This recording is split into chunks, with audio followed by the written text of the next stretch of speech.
अस्सलामु अलैकुम dear viewers. हमारा आज का टॉपिक है मकरूह औकात में कुरान पाक की तलावत करना कैसा है। ये एक सवाल है कि तलावत कुरान पाक यानी अगर कोई शख्स मकरूह औकात में यानी तुलू और गुरूब आफ्ताब यानी असर और मगरिब की नमाज के दरमियान में या नमाज फजर के बाद यानी जब सूरज तुलू हो रहा होता है, क्या इन औकात में कुरान पाक की तलावत करना जायज है या नहीं।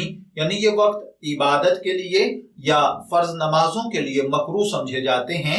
नमाजों के लिए तो ये वक्त वाकई मकरूह है। क्या इस मकरूह वक्त में कुरान पाक की तलावत करना मकरूह है या नहीं।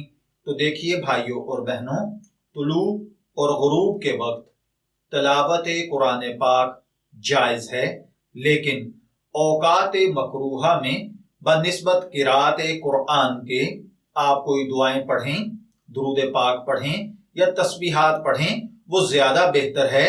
इस वक्त में कुरान पाक की तलावत करना जायज तो है, लेकिन बकदरे इसमें उलमाए अहनाफ के नजदीक थोड़ा सा मकरूहपन पाया जाता है।